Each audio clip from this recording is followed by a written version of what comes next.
Welcome back to Going Walkabout.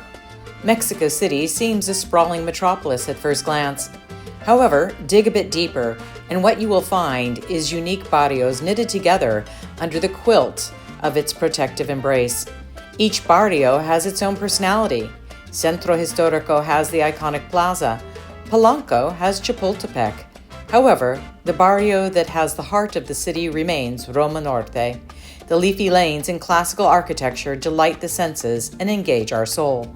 In this video, we'll stroll the lanes and review the history as we set off to have a fun-packed day exploring Roma Norte. Roma Norte in Ciudad de Mexico is nestled between Zona Rosa, Polanco, and Condesa barrios. Initially, the land was owned by Cortez. In fact, back in the 1500s, you could see Chapultepec Castle from Roma Norte, as there was an unobstructed view across the countryside. The village would become known as La Romita and was connected to Chapultepec via a tree-lined road, reminiscent of Rome. Thus, La Romita morphed into the current name of Roma Norte.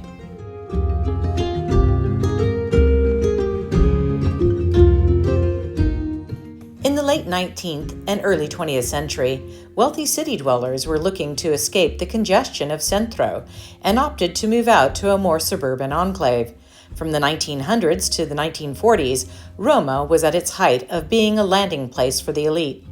They in turn created the many classical homes we see today. Toward the end of the 1940s, many of the elite moved into even newer barrios, leaving the great architecture and infrastructure of Roma behind. In 1985, the area was hard hit by an earthquake. Many of the newer buildings were destroyed. Fortunately, the older buildings survived and now are protected and treasured as part of the barrio and the city. We opted to stay for a few nights to get to know the area. There are many boutique hotels in Roma, so we settled into one converted from an old home with a small cafe adjacent called La Valise. As the hotel only had 10 rooms, they went by names, not numbers. We got the room called Luna, and you can see why. We got an early start after a breakfast of beautifully cut fruit. Note to self, don't get the room at the top of the stairs next time in a city where you are at 7,300 feet elevation. The daily workout was more than we bargained for. Our first stop was Plaza Rio de Janeiro, which was literally up the street from our hotel. The main feature, a fountain with a replica of the David statue at the center. The plaza is surrounded by old mansions, the key one being La Casa de las Brujas, House of the Witches. The building was thus named due to its pointy peak of a roof reminiscent of a witch's hat. That, and an older woman who used to live there was inclined to help folks with cantations and cures. A quick walk up the road, and you'll be awed by the Parroquia de la Sagrada Familia Church, built in 1925. The style is neo-Romanesque, neo-Gothic.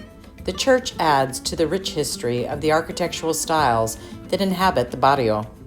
It's worth a quick stop to see the interior and the beautiful stained glass. It must have been a blessing from God for all of this to have survived the earthquake in the 1980s.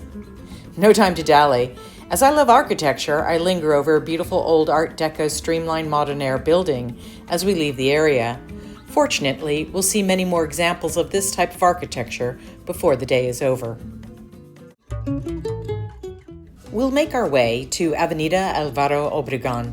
It's one of the key walkways in the barrio. There are statues along the way, most fairly classical. I must confess, my favorite was this more modern Buddha-like figure on a plank. For some reason, it struck a chord with me. Maybe we all balance on a plank in life from time to time.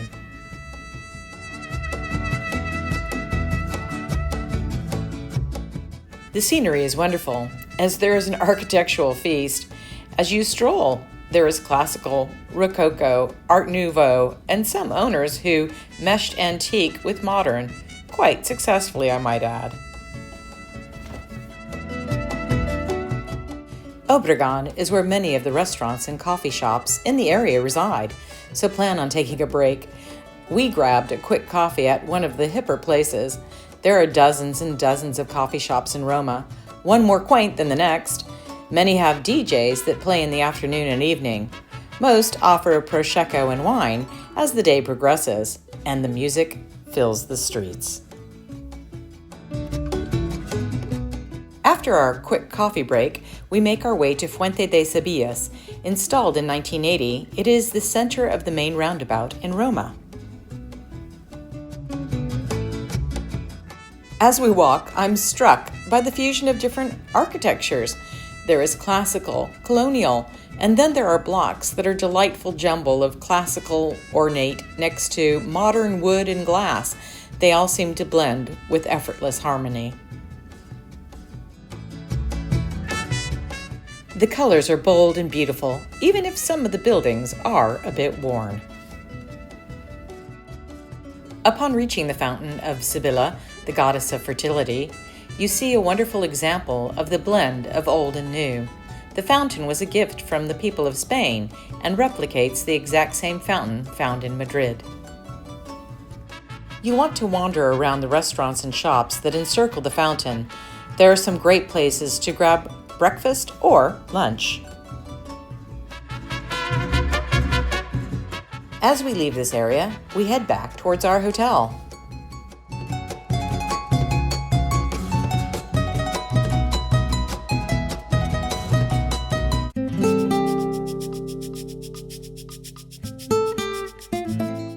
As we walk back, I don't want to miss any details. The wall paintings catch my eye as they decorate buildings throughout the barrio. Who needs an art museum when you have a neighborhood filled with art? We found a rooftop restaurant bar that is only a block from where we are staying. We figure a cocktail there should be a good end to the day. Our rooftop retreat is called Supra. It's in a more modern-looking building off Origon. The building is only about 9 floors total, but the rooftop view makes you feel like you are on top of the world.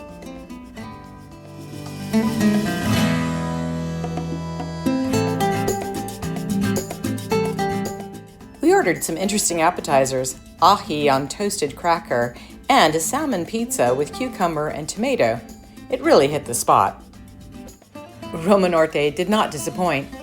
It's old, it's new, it's hip and trendy, but also dignified and timeless.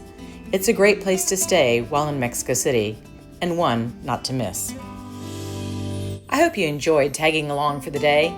A like or a thumbs up really helps the channel, or better yet, subscribe. I do a new video every week. Thanks for watching. Cheers for now. See you next week.